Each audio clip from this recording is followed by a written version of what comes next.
Edgar. It's so nice to meet you, man. It's an honor, honestly. Nice to be here. Thank you. Yeah, on our channel, Dead Meat, we cover horror movies, and as such, are huge fans of Shaun of the Dead. Clearly, that movie was inspired by the Romero zombie movies, and Chelsea and I were kind of debating which movies may have served as inspirations for Last Night in Soho. Yeah, because James saw a lot of kind of giallo references in it. I thought of movies like Beyond the Valley of the Dolls too. I mean, I do love Beyond the Valley of the Dolls, but I always think of that as a specifically like such an LA movie. Mm-hmm. I mean, in a weird way, actually, along with the kind of like psychological thrillers and horrors, not just the giallo films, but also, I guess, the filmmakers that inspired them, you know, like, yeah, Mario Bava and Dario Argento were inspired by, you know, Hitchcock and Michael Powell. So I sort of like took my inspiration sort of going further back as well. And then not like Beyond the Valley of the Dolls is less that and more like some of the British kind of like films of that ilk, sort of the dramas of the day. Like a Peeping Tom or something? Well, Peeping Tom's a thriller, but even just dramas in terms of things like sort of like Darling or Beat Girl or A Taste of Honey, you know, Blow Up would be another one. So there's so many like classic British films of the 60s that so kind of just, you know, crystallized what the scene was. And so I definitely took some inspiration from that. Yeah, was the film always going to be set in the 60s? Was it written around that specifically? Yeah, because I think sort of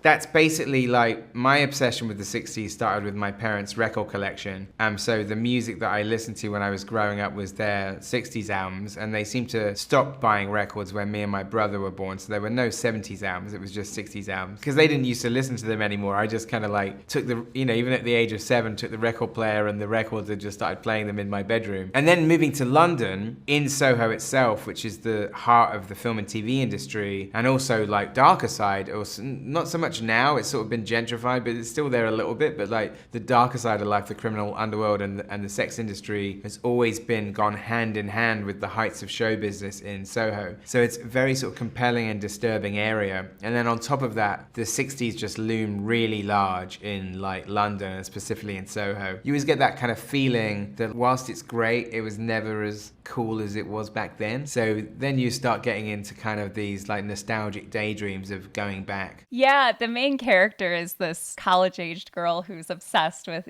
the late 60s, and she felt so specific, and I related to her so much, like being a college-aged girl and being, you know, feeling like I belonged in another time kind of thing, where you think in reality it would not be as maybe fun or glamorous as you would expect it to be. Where did she come from? She felt so real to me. Well, I think there's elements of like myself and Christy Wilson-Cairns, my co-writer, that went into Eloise. And I definitely, you know, that I think a lot of people have that thing of feeling like they were born in the wrong time. And then also there's elements of like, you know, my mother that go into Eloise, or my sister-in-law who really like moved from Cornwall to London and studied fashion at art college. So there's a number of like sort of real life influences that go into that. And of course, you know, lots of people have had the experience, myself included, of coming from a rural area and moving to the big city and finding it a profoundly terrifying experience. Absolutely. Well, we really enjoyed Last Night in Soho. Loved it. So thank you so much for your time talking to us. It was a pleasure. Thank you.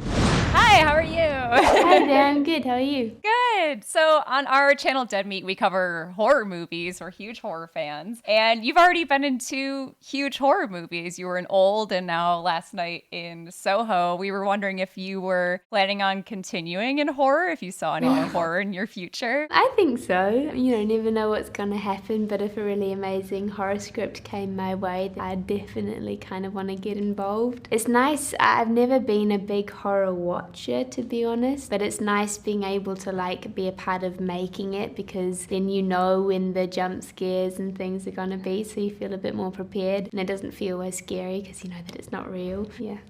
Yeah, it's funny how often we hear that from people who work in haunted houses too, that they like, they don't like going through them, but they like working in them because they get to be the scary part. Yeah. Would you ever want to be like a villain or something in a horror? And maybe what kind of villain would you see yourself as? I think so. I definitely want to be a villain in something. What kind of, I'd like to be some kind of like sorceress or witch or something like that. I love that every woman we interview, when we ask what kind of villain would you want to be, everyone wants to be a witch, which I totally get. I mean, who doesn't want to be a witch? Because I don't think a witch would even be a villain. It just sounds like being able to play a very powerful, kind of seductive, like, I don't know, like a strong female character, I suppose. Like, I don't even know if it would be a villain. Like, I'd like to play Medusa or something, maybe. I think that would be really cool. But even I don't think she's a villain. Me either. I love that there's this kind of, I feel like women have really reclaimed Medusa over the years. Like, she's a tragic figure for sure. And I can't think of a mainstream Medusa movie, so I can't that'd either. be good horror movie material for sure. Yeah, all I can think of is the old stop motion ones, the Harryhausen ones. You know, the movie is, a lot of it takes place in the late 60s. Were you already a fan of stuff from that era, or were you kind of given stuff to look at as a reference? I wouldn't say I was a huge fan of that era before I became a part of Last Night in Soho, but Edgar was really helpful to me in that, and he gave me a lot of material to work with and to dive deep into that world. I researched Mary Quant, who was a really well-known fashion designer back then and who made great waves in the fashion industry, and kind of like listening to lots of 60s music and watching film and looking at old images from back then. Yeah, Edgar was really helpful, really generous in kind of making all of that available to me, and also obviously I'm seeking things out myself. Yeah, did he give you any movies specifically to watch to kind of get a sense of the style and tone that he was going for with Last Night in Soho? Yeah, I think Edgar actually really opened me up to a lot of horror films from the 60s, like Rosemary's Baby and Don't Look Now and like Repulsion.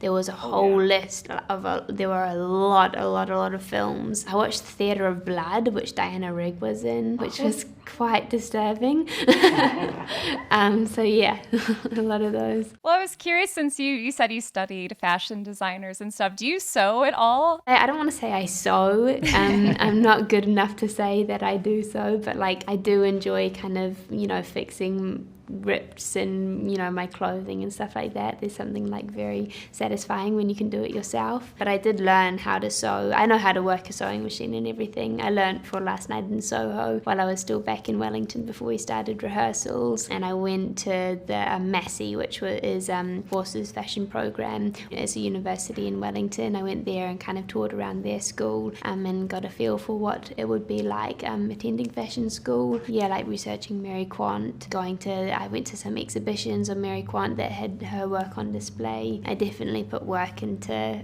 trying to at least have some kind of general knowledge into fashion, making my own designs myself and stuff like that. Oh, that's awesome. I found it interesting that your character is a fashion designer in Last Night in Soho, and yet you spend a lot of the most important scenes in your pajamas. And I was jealous on your behalf, honestly. Yeah.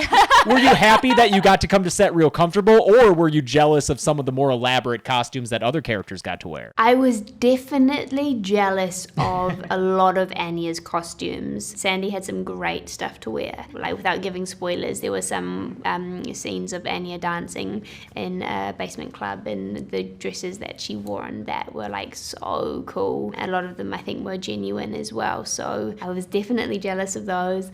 But I was at the same time, I was not complaining, because it's nice to show up to work in your pajamas. Yeah, we work from home, so we get to do that every day. Yeah. So maybe we should wear go-go boots around the house. I think that would be nice. I wouldn't mind. Well, yeah, Thomasin, thank you so much for your time with us today. It was really a pleasure to talk to you, and Last Night in Soho was fantastic. I haven't stopped thinking about it. I love it. Yeah, you're so good in it. Yeah. Thank you. I really appreciate it. It's lovely talking to you both. Yeah, Thank you you too. so much. Thank you.